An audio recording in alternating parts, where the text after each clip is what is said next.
अक्सर हम अपने लाइफ में कई स्थितियों का सामना करते हैं जब हमारा मन हार जाता है। ये हार का एहसास हमें असफलता की ओर खींच लेता है। एक, निराशा का सामना करना। जब हम जीवन में किसी चुनौती का सामना करते हैं तो अक्सर हमारा मन हार जाता है। यहाँ तक कि सबसे सफल लोग भी कभी कभी हारने का एहसास करते हैं। यह हार का अनुभव हमें निराशा में डाल सकता है और हमारे आत्मविश्वास को कमजोर कर सकता है। जीवन में हार का सामना करना एक प्राकृतिक प्रक्रिया है, लेकिन इसे सही तरीके से संभाला जा सकता है। जब हार का सामना होता है तो हमें अपने भावनात्मक स्थिति का सामना करना पड़ता है और इसे स्वीकार करना पड़ता है। हार का सामना करने की सबसे बड़ी समस्या यह है कि यह हमारे स्वभाव में एक नकारात्मक प्रभाव डालता है। हम अपनी क्षमताओं और संभावनाओं के बारे में संदेह करने लगते हैं और अपने आप को कमजोर महसूस करने लगते हैं। हार के बाद हमारी सोच में नकारात्मकता की भावना बनी रहती है, जो हमें नए प्रयासों से हाथ मिलाने से रोकती है। हम अपनी असफलताओं को और बड़ा चित्र में देखने के लिए मुश्किलों का मुकाबला करने के लिए उत्सुकता खो देते हैं। इस स्थिति में हमें अपने मानसिक संतुलन को बनाए रखने के लिए कुछ कदम उठाने की आवश्यकता होती है। हमें स्वीकार करना होगा कि हार और असफलता हमारे जीवन का हिस्सा हैं और उन्हें एक सीखने और पुनरावलोकन का मौका मानना होगा। हार का सामना करने के बाद हमें अपने भविष्य में दिशा देने के लिए उत्साहित करने की जरूरत होती है। हमें सोचने की आवश्यकता होती है कि कैसे हम अपने असफल प्रयासों से सीखकर अपनी गलतियों को सुधार सकते हैं और नए रास्ते खोज सकते हैं। हार का सामना करना आवश्यक है ताकि हम सीख सकें और अपने मार्ग को सही दिशा में बदल सकें। हार की समीक्षा करने के बाद हमें अपने लक्ष्यों को पुनः निर्धारित करने की आवश्यकता होती है और नई योजनाओं बनाने के लिए उत्साहित होना चाहिए। हार का अनुभव हमें सीखने की अवसर प्रदान करता है और हमें अपनी कमियों को सुधारने का अवसर देता है। यह हमें स्थिर रहने और आगे बढ़ने की प्रेरणा प्रदान करता है। अतः हमें हार को एक अवसर मानकर उससे सीखने की कोशिश करनी चाहिए और नए उत्साह और साहस के साथ अगले कदम बढ़ाना चाहिए। 2. मनोबल बढ़ाने के उपाय। 1. सकारात्मक विचार। मनोबल बढ़ाने का पहला और सबसे महत्वपूर्ण कदम है सकारात्मक विचार। हमें हमेशा सकारात्मक रहना चाहिए, चाहे हमारे सामने कोई भी परिस्थिति क्यों ना हो। यह हमें शक्तिशाली और संवेदनशील बनाता है। सकारात्मक सोच बनाए रखने के लिए हमें अपने विचारों को परिवर्तित करने और सकारात्मक भावनाओं को बढ़ावा देने की आदत डालनी चाहिए। 2. स्वास्थ्य ध्यान। मानसिक स्वास्थ्य बहुत महत्वपूर्ण है। मनोबल बढ़ाने के लिए हमें नियमित व्यायाम करना, स्वस्थ खानपान का पालन करना और समय समय पर ध्यान आदि करना चाहिए। योग और मेधावी ध्यान के प्रयास भी मन को शांति प्रदान करते हैं और सकारात्मक ऊर्जा और स्वास्थ्य को बढ़ाते हैं। 3. लक्ष्य। मनोबल बढ़ाने के लिए हमें अपने लक्ष्यों को स्पष्ट करना और उन पर ध्यान केंद्रित करना चाहिए। लक्ष्य न केवल हमें एक दिशा देते हैं, बल्कि हमें प्रेरित भी करते हैं और हमारे मन में सकारात्मकता भी बढ़ाते हैं। 4. अध्ययन। नई चीजों का अध्ययन करना और नए कौशल सीखना भी मनोबल बढ़ाने का एक अच्छा तरीका है। यह हमें अपने दिमाग को चुस्त और कुशल बनाता है और हमारे सोचने के तरीके को बदलता है। नए ज्ञान और कौशल का अध्ययन करना हमें आत्मविश्वास प्रदान करता है और हमें सफलता की ओर ले जाता है। मनोबल बढ़ाने के उपायों में अपनी स्थिति को समझने की और स्वयं को बेहतर बनाने की इच्छा होनी चाहिए। हमें अपने स्वयं को स्वीकार करना और स्वीकार करना चाहिए कि हम एक निर्दिष्ट समय में सफल नहीं हो पाए हैं। इसके बजाय हमें अपनी स्थिति को सुधारने के लिए नई कोशिशों का सामना करना चाहिए और नए लक्ष्यों की ओर बढ़ना चाहिए। सकारात्मक सोच, स्वास्थ्य ध्यान, लक्ष्य और अध्ययन, ये सभी उपाय मनोबल को बढ़ाने में सहायक हो सकते हैं।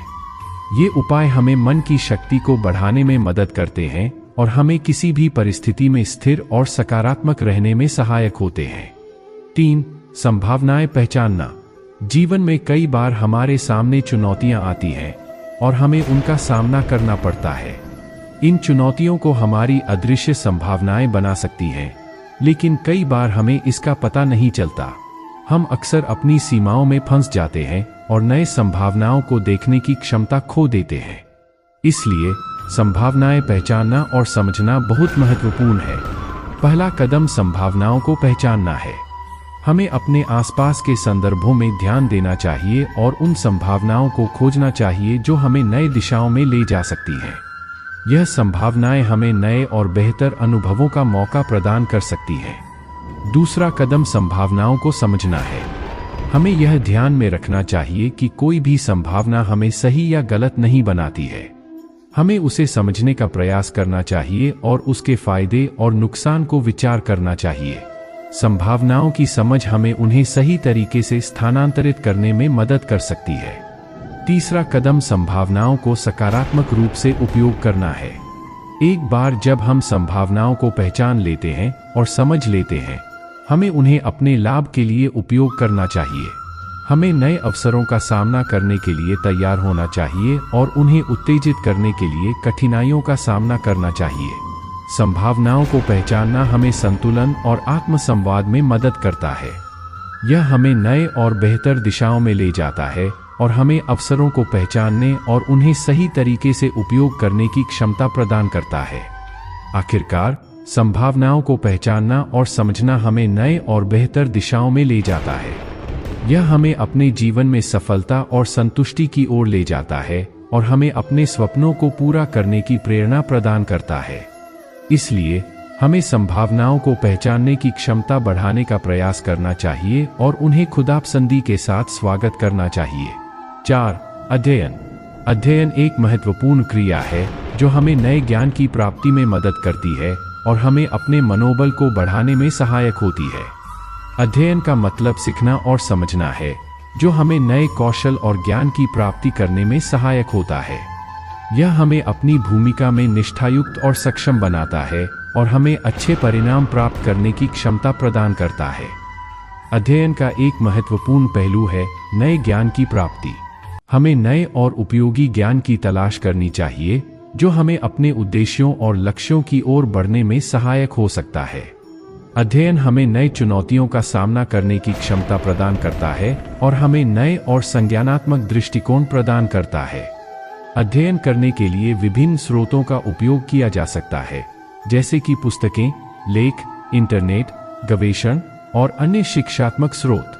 यह स्रोत हमें अपनी ज़रूरतों और इंटरेस्ट्स के अनुसार ज्ञान की प्राप्ति करने में मदद करते हैं। अध्ययन के माध्यम से हम अपनी कौशल, ज्ञान और संदेशों की प्राप्ति कर सकते हैं जो हमें अपने लक्ष्यों की दिशा में आगे बढ़ने में मदद करता है।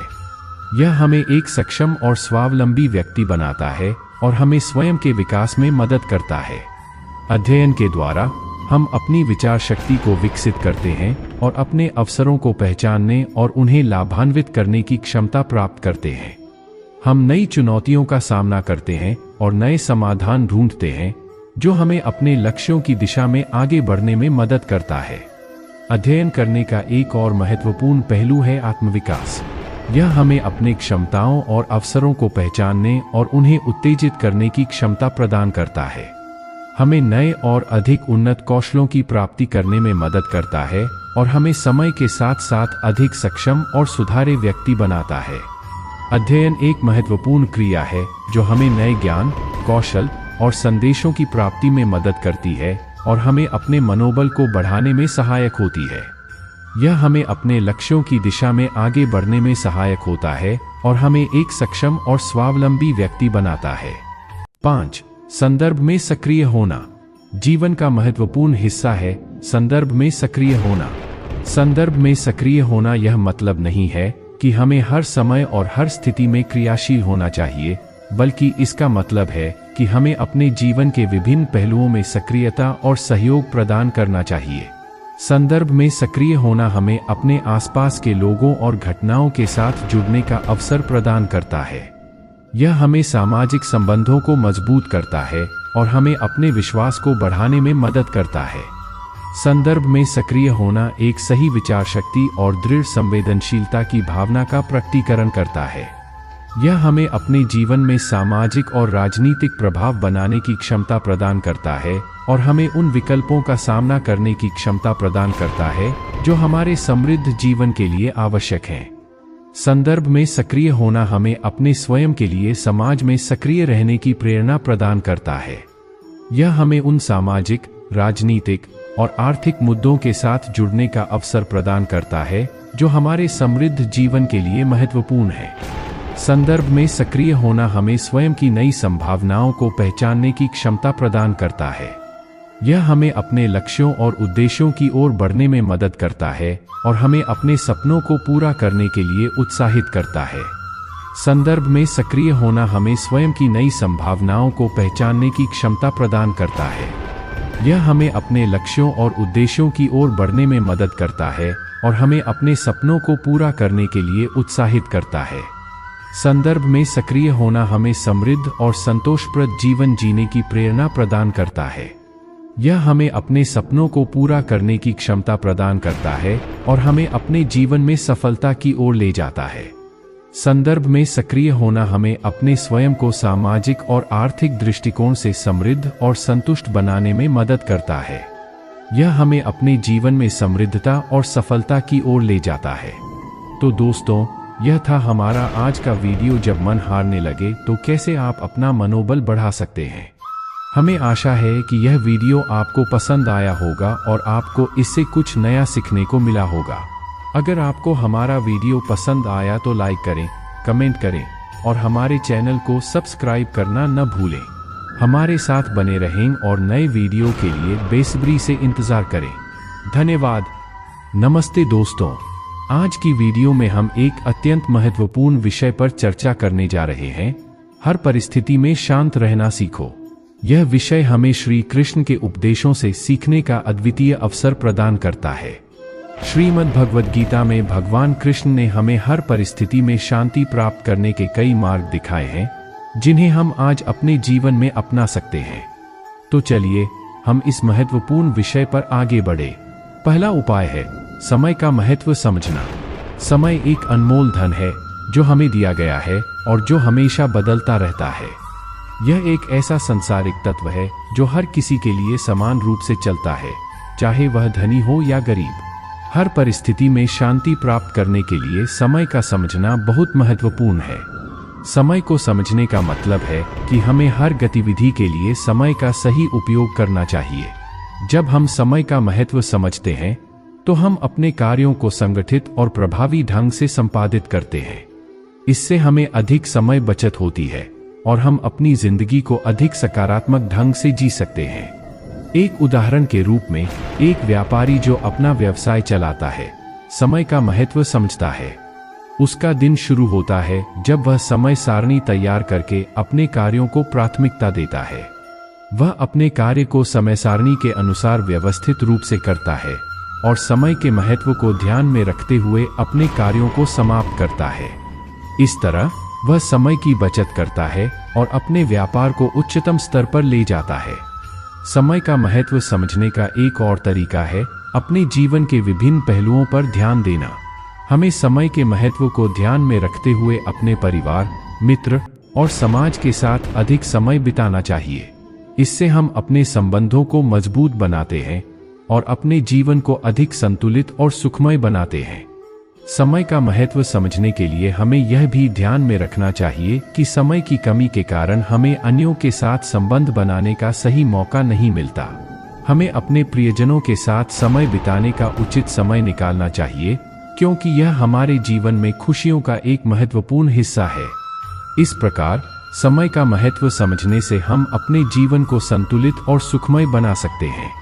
हमें समय को सही ढंग से प्रयोग करना चाहिए ताकि हम हमेशा अपने लक्ष्यों की ओर अग्रसर हो सकें। यदि हम समय का महत्व समझते हैं तो हम अपने जीवन में सफलता की ऊंचाइयों को छू सकते हैं। दूसरा उपाय है निष्काम कर्म का अनुसरण करना। यह उपाय हमें हर परिस्थिति में शांति प्राप्त करने का मार्ग दिखाता है। निष्काम कर्म का अर्थ होता है कि हमें कर्म करने का अधिकार है, लेकिन हमें कर्म करते समय फल की चिंता नहीं करनी चाहिए। इसका मतलब है कि हमें कर्म करने का केवल उद्देश्य अपना कर्तव्य पूर्ण करना चाहिए और फल के लिए चिंता नहीं करनी चाहिए। निष्काम कर्म का अनुसरण करते हुए हम अपने कर्मों को भगवान या ईश्वर के लिए समर्पित करते हैं।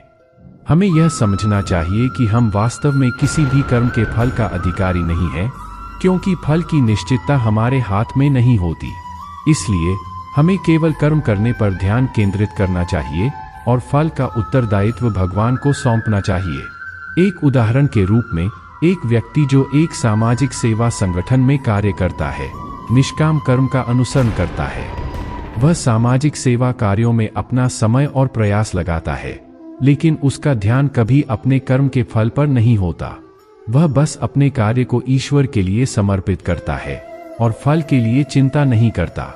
इस प्रकार वह अपने कार्यों को उच्च आदर्शों के अनुसार संपन्न करता है और उसका सेवा भाव प्रभावी रूप से उसके द्वारा परिणाम दिखाता है। निष्काम कर्म का अनुसरण करने से हम अपने कर्मों को अधिक प्रासंगिक और उत्तम ढंग से संपादित करते हैं। हम निष्काम कर्म के माध्यम से अपने आत्मा की उन्नति करते हैं और अपने जीवन को एक नई दिशा देते हैं। इससे हमारी मानवीयता बढ़ती है और हम अपने आसपास के समाज के लिए अधिक सहायक बनते हैं। निष्काम कर्म का अनुसरण करते हुए हम अपने आत्मा की गहराई से जुड़ते हैं और अपने अंतर्मन के शांति और स्थिरता की प्राप्ति करते हैं। हमें यह समझना चाहिए कि कर्म करने का हमारा उद्देश्य सिर्फ फल की प्राप्ति नहीं होता, बल्कि हमारा उद्देश्य यह होता है कि हम अपने कर्मों के माध्यम से समाज की सेवा करें और भगवान की इच्छा को पूरा करें। इस प्रकार निष्काम कर्म का अनुसरण करने से हम अपने जीवन को एक नई और सटीक मार्ग पर ले जाते हैं और हमें हर परिस्थिति में शांति प्राप्त होती है। तीसरा उपाय है ध्यान और ध्यान में रहना। यह एक महत्वपूर्ण उपाय है जो हमें हर परिस्थिति में शांति प्राप्त करने का साधन प्रदान करता है। ध्यान करने का अर्थ होता है हमारे मन को एक ही स्थिति में एकाग्र करना और अपने आत्मा को अंतर्दृष्टि के साथ जोड़ना। ध्यान और ध्यान में रहने के लिए कई तरीके हैं। एक तरीका है योग और ध्यान की प्रैक्टिस करना।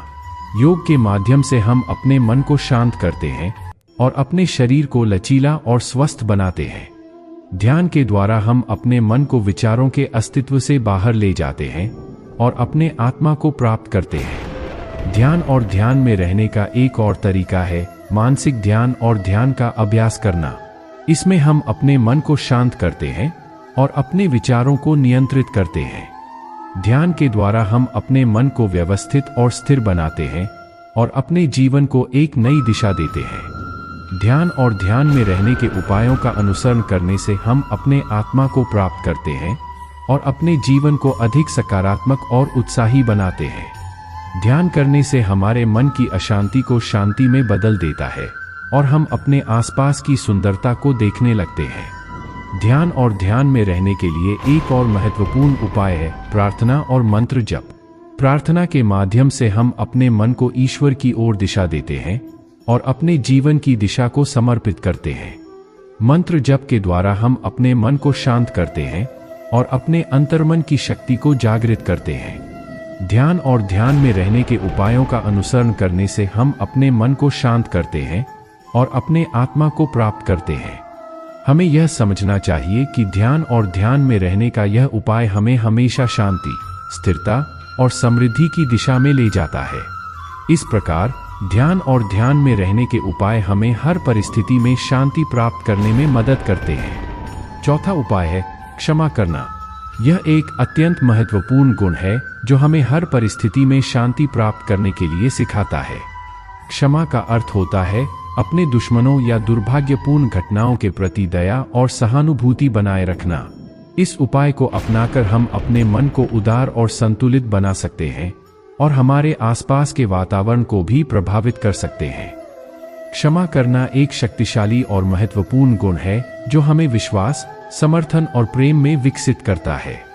यह हमें अपने जीवन में संतुलित और खुशहाल बनाता है और हमें अपने संबंधों को मजबूत और दृढ़ बनाता है। क्षमा करने का एक उदाहरण है परिवार में। जिन परिवारों में क्षमा का भाव नहीं होता, वहां विवाद और कलह हमेशा बना रहता है। लेकिन जिन परिवारों में सदस्य एक दूसरे की गलतियों को माफ करते हैं, वहां एक साथी और सुखद वातावरण बना रहता है। क्षमा करने के माध्यम से हम अपने परिवार में प्रेम और समर्थन का भाव बनाए रखते हैं और अपने संबंधों को मजबूत बनाते हैं। क्षमा करने का दूसरा उदाहरण है समाज में। जब हम किसी की गलतियों को माफ करते हैं, तो हम उन्हें दूसरे अवसरों के लिए और मजबूत बनाते हैं। यह हमें अपने समाज में एक दयालु और उदार वातावरण बनाए रखता है और हमें एक और बेहतर विश्व के लिए सहयोग करने की प्रेरणा देता है। क्षमा करने का तीसरा उदाहरण है व्यापारिक दुनिया में। व्यापारिक संबंधों में क्षमा एक महत्वपूर्ण गुण है जो उद्यमिता, साझेदारी और संबंधों को मजबूत बनाए रखता है। जब हम किसी के गलतियों को माफ करते हैं तो हम उनसे बढ़ चढ़कर उनके साथ काम करने के लिए तैयार रहते हैं। यह हमें व्यावसायिक सफलता में मदद करता है और हमें एक और उदार और सहयोगी व्यावसायिक वातावरण प्रदान करता है। इस प्रकार क्षमा करने का उपाय हमें हर परिस्थिति में शांति प्राप्त करने का साधन प्रदान करता है। क्षमा करने के द्वारा हम अपने मन को उदार और संतुलित बना सकते हैं और हमें अपने संबंधों को मजबूत और दृढ़ बनाए रखते हैं। इसलिए हमें हमेशा क्षमा के भाव को अपने जीवन में समाहित करने का प्रयास करना चाहिए। पांचवा उपाय है सकारात्मक रहना। यह एक महत्वपूर्ण गुण है जो हमें हर परिस्थिति में शांति, संतुष्टि और समृद्धि की दिशा में ले जाता है। सकारात्मक रहना का मतलब है हमें हर परिस्थिति में कुशलता और आत्मविश्वास के साथ आगे बढ़ने का योग्य दृष्टिकोण बनाए रखना। सकारात्मक रहने का अर्थ है कि हमें हमेशा अच्छे सोच की ओर ध्यान देना चाहिए। हमें हमेशा उत्साहित और उत्साही रहना चाहिए और किसी भी परिस्थिति में निराश नहीं होना चाहिए। सकारात्मक रहने का मतलब होता है कि हमें हमेशा स्वीकार करना चाहिए कि हमारे पास समाधान है और हमें इसका सही उपयोग करना चाहिए। सकारात्मक रहने के उपायों में से एक है स्वीकृति। हमें अपने जीवन के हर पल को स्वीकार करना चाहिए, चाहे वह अच्छा हो या बुरा। हमें अपने अच्छे क्षमताओं को स्वीकार करना चाहिए और अपने कमजोरियों पर काम करना चाहिए। इससे हम अपने आत्मविश्वास को बढ़ाते हैं और अपने लक्ष्यों की दिशा में अधिक प्रभावी रूप से काम करते हैं। एक उदाहरण के रूप में एक व्यापारी जो अपना व्यवसाय चलाता है, सकारात्मक रहता है।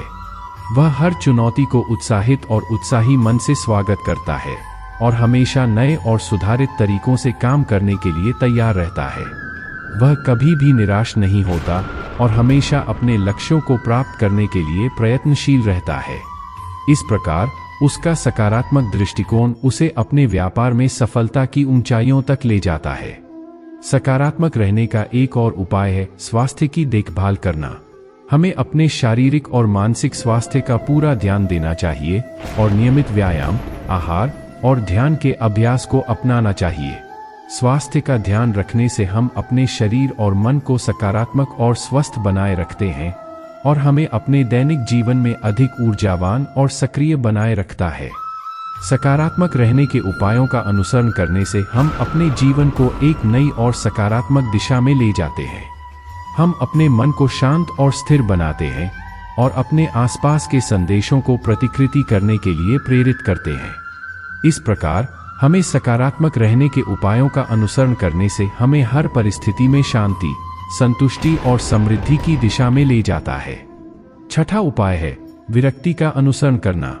यह एक उच्च आदर्श है जो हमें हर परिस्थिति में शांति और संतुष्टि की प्राप्ति के लिए शिक्षित करता है। विरक्ति का अर्थ होता है भोगों से अलग होना और मानसिक और आध्यात्मिक स्थिति को प्राप्त करना। विरक्ति का अनुसरण करते हुए हम अपने मन को भोगों और भौतिक संबंधों से मुक्त करते हैं। हम अपने अंतर्मन की ओर ध्यान केंद्रित करते हैं और अपने आत्मा के उच्च आदर्शों को ध्यान में लाते हैं। विरक्ति का अनुसरण करने का एक तरीका है ध्यान और ध्यान में रहना। ध्यान के माध्यम से हम अपने मन को भोगों और भौतिक संबंधों से मुक्त करते हैं और अपने आत्मा के उच्च आदर्शों को प्राप्त करते हैं। ध्यान में रहने से हम अपने अंतर्मन की ओर ध्यान केंद्रित करते हैं और अपने आत्मा के उच्च आदर्शों को ध्यान में लाते हैं। विरक्ति का अनुसरण करने का एक और तरीका है संजीवनी आहार लेना। संजीवनी आहार वे आहार होते हैं जो हमें आत्मिक और मानसिक शक्ति प्रदान करते हैं और हमें अपने अंतर्मन की ओर ले जाते हैं। संजीवनी आहार लेने से हम भोगों और भौतिक संबंधों के प्रति आत्मनियंत्रण बनाए रखते हैं और हमें अपने आत्मा के प्रति जागरूकता में बढ़ावा मिलता है। विरक्ति का अनुसरण करने के उपायों का अनुसरण करते हुए हम अपने मन को भोगों और भौतिक संबंधों से मुक्त करते हैं और अपने आत्मा के उच्च आदर्शों को प्राप्त करते हैं। हम अपने जीवन को एक नए और सांत्वनापूर्ण दृष्टिकोण से देखते हैं और हमें हर परिस्थिति में शांति और संतुष्टि की प्राप्ति होती है। विरक्ति का उपाय करने का एक और महत्वपूर्ण तरीका है मनन और संध्या का अभ्यास। मनन के द्वारा हम अपने मन को शांत करते हैं और अपने अंतर्मन की ओर ध्यान केंद्रित करते हैं। संध्या का अभ्यास करने से हम अपने आत्मा के प्रति जागरूकता में बढ़ावा मिलता है और हमें अपने जीवन के उद्देश्य को समझने में मदद मिलती है। इस प्रकार विरक्ति का उपाय करने के उपायों का अनुसरण करते हुए हम अपने जीवन को एक नए और सांत्वनापूर्ण दृष्टिकोण से देखते हैं और हमें हर परिस्थिति में शांति और संतुष्टि की प्राप्ति होती है। तो दोस्तों, यह थे कुछ उपाय जो हमें हर परिस्थिति में शांति प्राप्त करने में मदद कर सकते हैं। यदि हम इन्हें अपने जीवन में अपनाते हैं तो हम सच्ची खुशियों का अनुभव कर सकते हैं और हमेशा शांत और संतुलित रह सकते हैं। धन्यवाद।